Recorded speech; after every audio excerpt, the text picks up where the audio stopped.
Okay. So, hi, Camille. Hi, Anna. How are you? I'm good.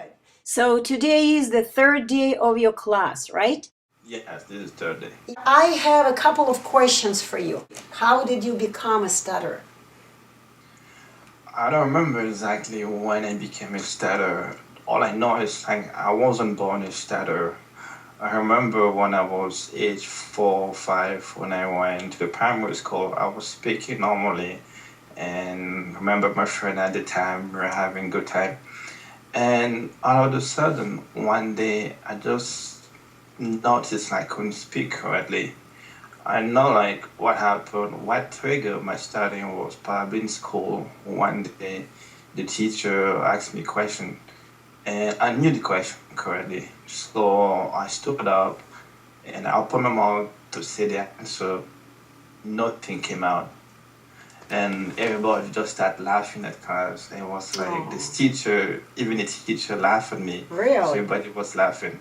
And I was like, wow, how come I couldn't speak? And he asked me again because I was in that stage of scare or frightened. So when he asked me again, I stood up and I couldn't say anything. So that day when I went home, I spoke to my mom about it. She was like, "Don't give it, it's okay." But it was only okay for me. So and everybody in school started calling me like stutter or you can't speak. Wow. And I was like, I just went frightened and not able to speak anymore. And then it just got worse and worse until I went to the high school. I went to the university. It was okay, so you don't have to speak every day. You can just show up and sit there and listen to the teacher. So it was okay. So I managed my life through those situations. I have to speak sometime. I have friends that accepted me the way I was. No, like, okay, this guy probably can speak normally, so don't expect a lot from him. Camille, was it still in France? Yeah, it was in France, yeah. That was in France. So I went to school, high school, college, university. I started university over there in France. I was studying law. I really love law. I want to be a lawyer or a judge, like something like that. I like that. But because of that lack of being able to speak correctly, if you're a lawyer, you have to speak. Oh yeah, you have to speak. Yeah, otherwise people won't hire you if you can't say anything. That's right. And we had a speech therapist at the time, and she told my mom, like, don't let your son do this kind of job, like lawyer or journalist or teacher, because he can't speak. And that was in France still, right? It was in France, yeah. So you did have some speech therapy in France? I did have a speech therapist in France when I was in school. When I was started, my mom took me to the hospital, and then we met with a speech therapist. And she was looking at me, following me from my little age until when I had to move here to Canada. So, do you recall what the speech therapist was doing with you? What kind of speech therapy did you have? She was teaching me the breathing technique, like I have to breathe. Maybe I wasn't breathing properly. Like I have to do this kind of exercise before sleeping, like 15-minute breathing. And my mom has to watch me breathing, put her arm on my belly to make sure I'm breathing properly, and had me talking. And so I have to breathe specific way. I don't remember very well. I have to do it twice a day, so in the morning and before going to bed in the night. So how was it supposed to help you? What do you think?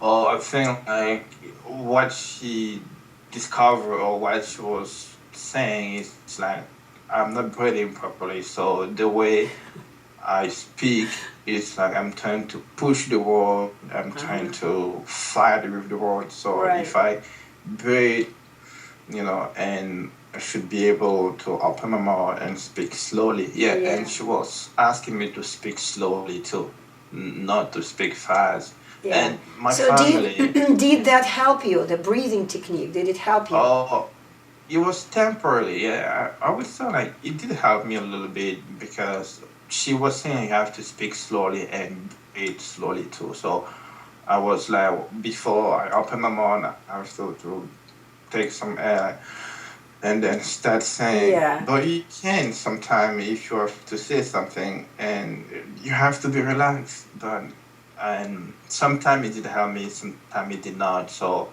at the end of the day, it didn't help me at all.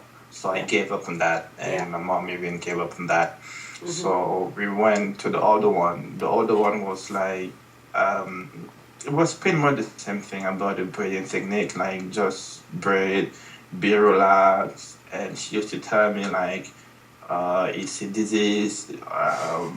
That's how you are. Just need to accept that and try to hide it as much as you can. So don't put yourself in those situations where you have to speak. If you know like you can say something, just don't say it. Oh.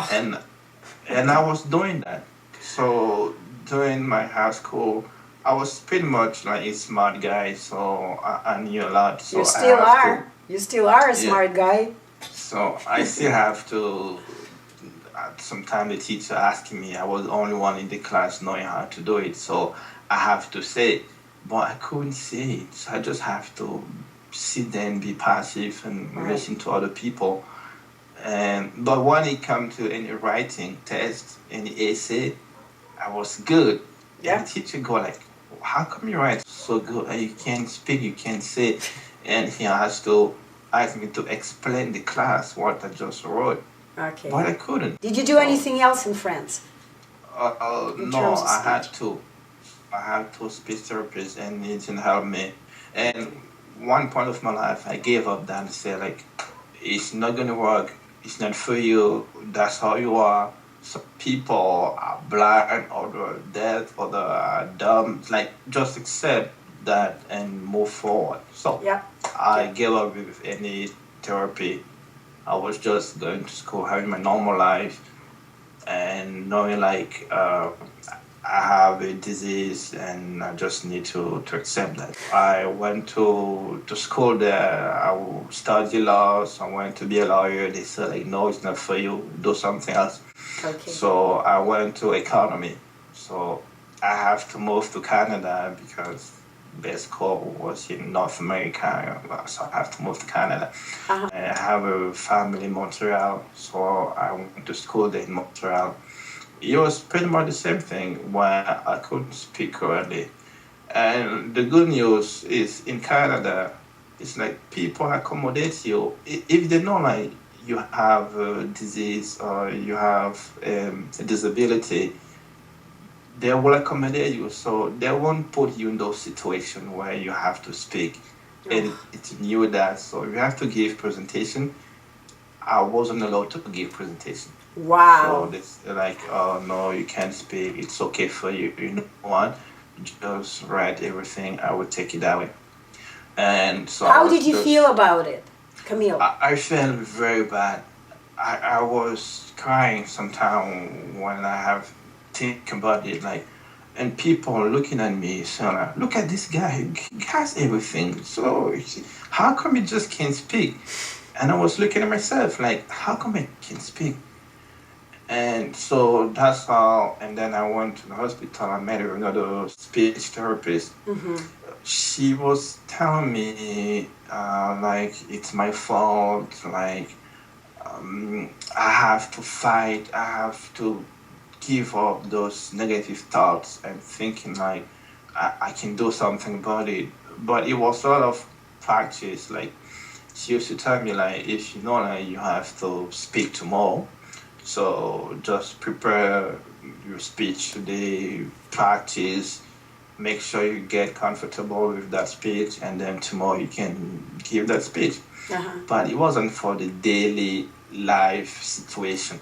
You don't give a speech every day. Right. When I go to the store, I don't have to give a speech. I just need, I don't know, a Coca-Cola, or I don't have to prepare myself for that. Yeah. So it wasn't helping me the way I wanted. It was temporary situation. If I have to go for a job interview, I know, okay, I can prepare myself.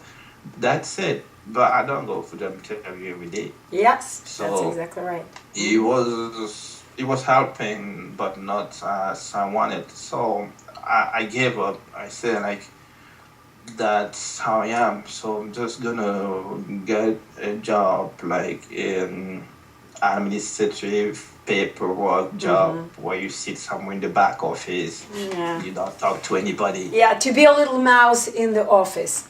Yeah. Shuffling so papers. just Okay. The paper, just work with the paper. Don't talk to anybody. Yeah, but it wasn't for you, right? But it wasn't for me. And Yep. the good news is like I couldn't get those jobs. I tried. No, they didn't hire me.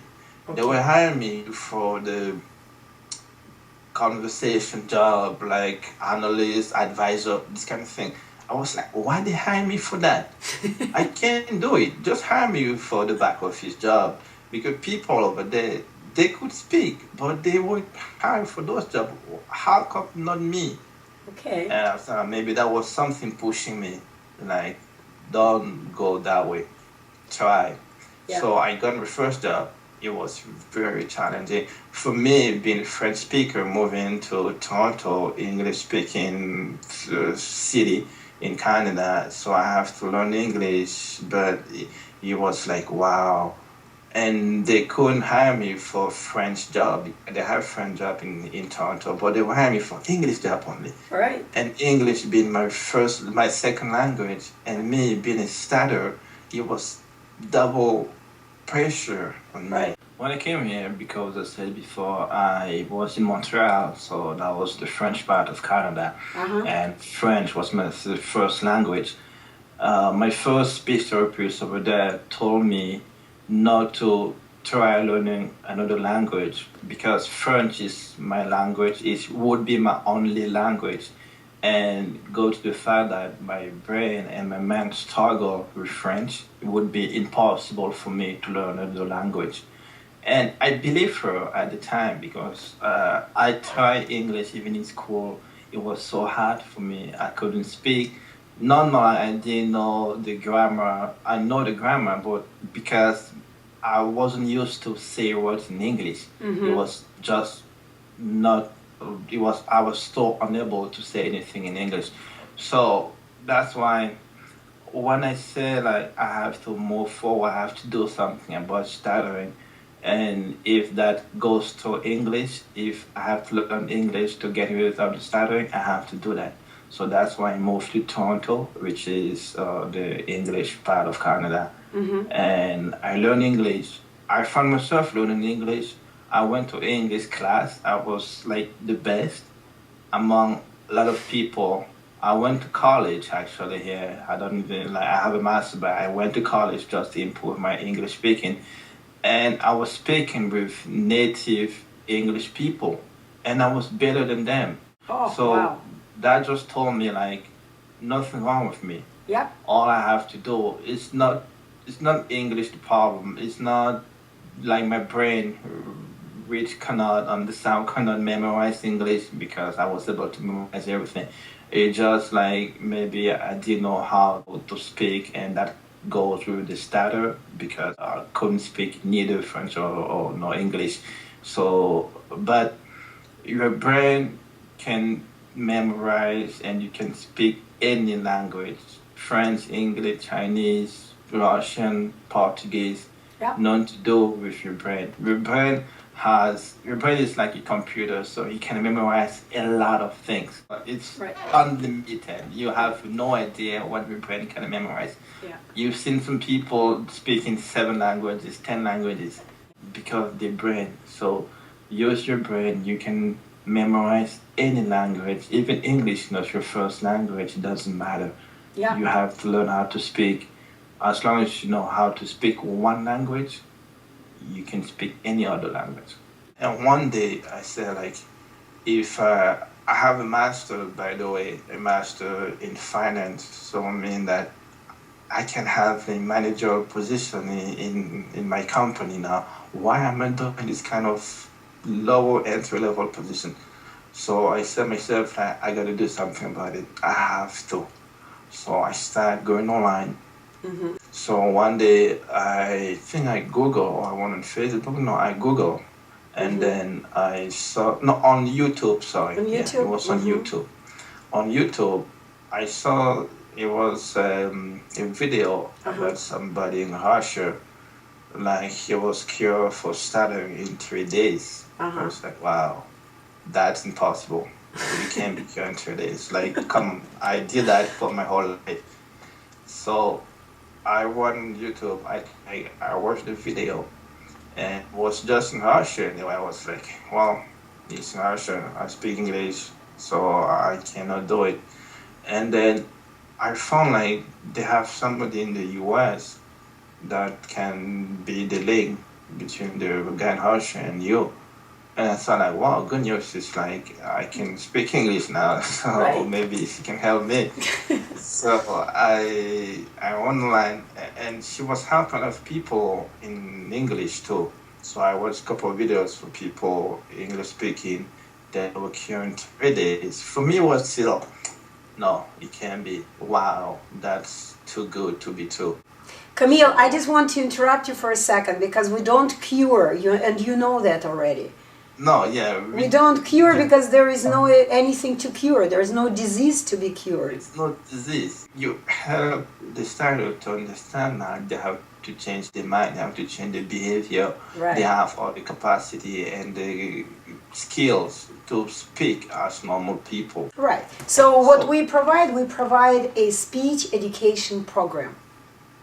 It's a normal class, speech education class. You study and you're done.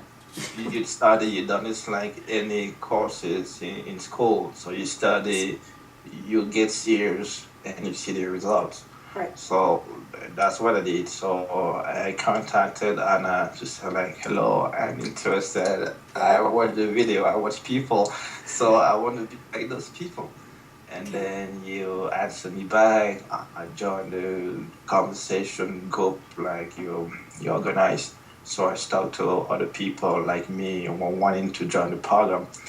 And I spoke to other people who have done the program and I've seen the results. So it was like seeing the actual result. Somebody a couple of days earlier couldn't speak, now was able to have a conversation with anybody. I was like, wow, that's amazing. I want to do the same thing. So that's how I came to you, and you introduced me to Roman. Roman, she diagnosed at me and see what was the issue. So we worked on that issue. And today, it took us like 2 days and a half. And today, I'm really proud of myself, knowing I can speak.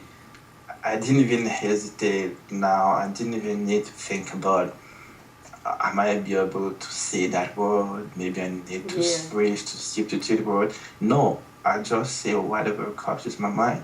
That's right.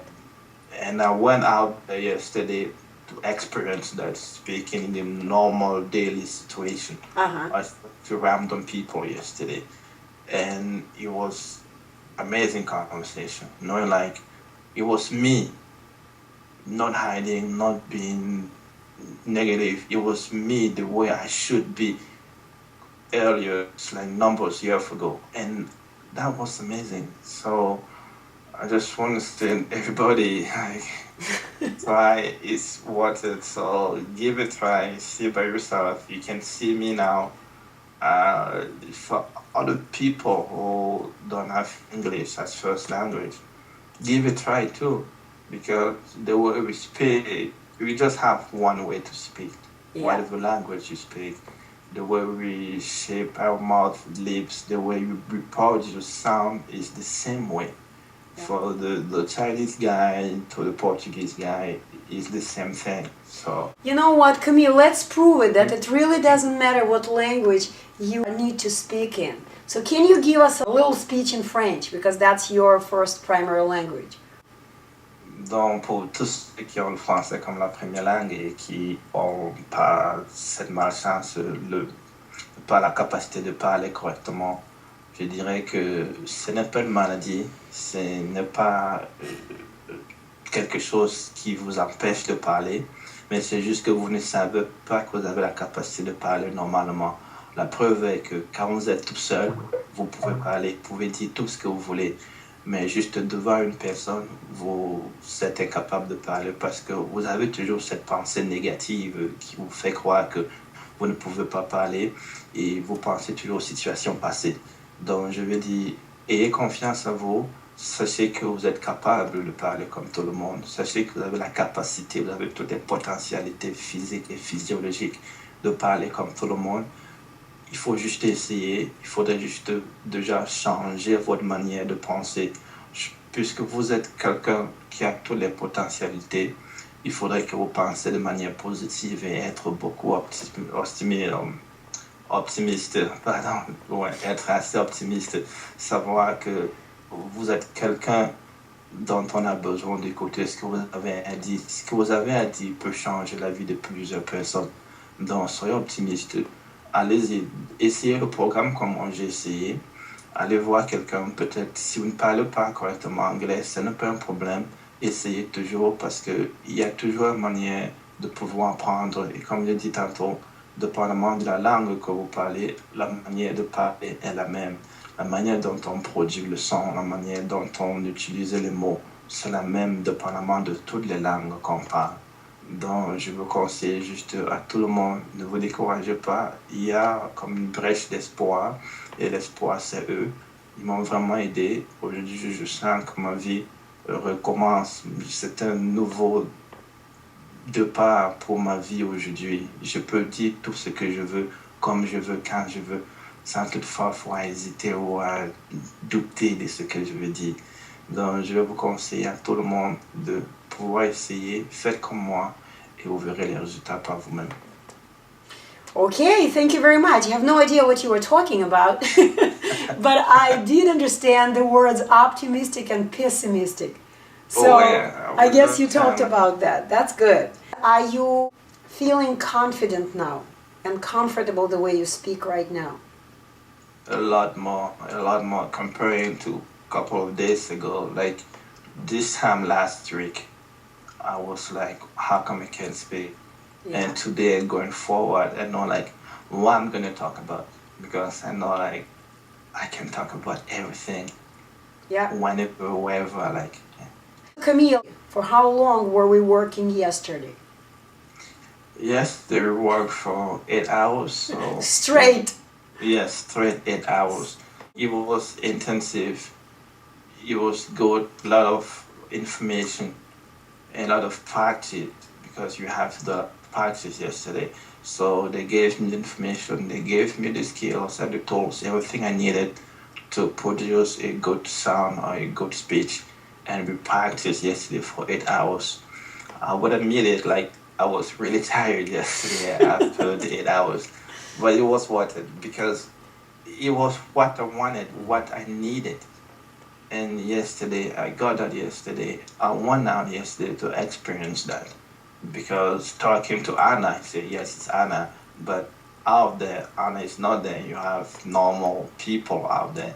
So I went out yesterday. The first person I met, I just asked for any random thing. I want to go to the bank. Do you know any bank close by? And he told me.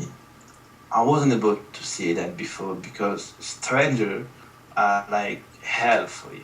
Because they don't know who you are. You want to hide something. You don't know if you're able to say the word. You practice the sentence like 5-10 times and you get in front of a person, you can't say it because we don't speak like that. You don't prepare every single sentence or every single thing you have to say a couple of days ago. No, you just have to get to the person and say it. Yep. So I said it. I went to the restaurant yesterday. I have like a good time with my girlfriend and it was so amazing. And she was looking at me and saying, wow, something changed in you. I was like, yeah. I am being myself, right? That's the change. Did she like the change? Yeah, I hope she did. Okay.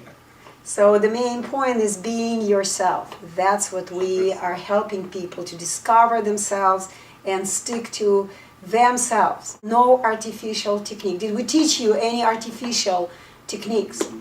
No, I didn't have to breathe or to stop the way I was breathing. So now, Camille, with your knowledge now, do you understand why don't you need to even think about breathing? You don't need to think about breathing when you produce a sound. You just have to think about the word using my root voice and say it, because we have that physiological skills to speak because we were born that way. God, let's say, whoever created us, gave us that tools to speak, to make this sound. So you're able to make those sounds. No matter how you breathe, we don't have like 10 ways to breathe. We just breathe one way anyway. So they'll listen to people saying, I have to change the way you breathe. It's wrong. The people will think about millions of things before opening their mouth. No, just think about that single word and say it. Yeah. Mm. Yeah, okay. A lot of people will listen to you and a lot of people appreciate your openness. A lot of people will thank you. And I would like to thank you from myself and from Roman Snishko for making a great student. You were one of the best students. You were listening, you were humble, you were following directions, you were not arguing with us in anything. And you just went with the flow, you followed our directions, and here you are. You have 100% success. Oh, thank you. Like any other our students that have completed the program. Thank you very much. Thank you, Anna. Thank you, everybody.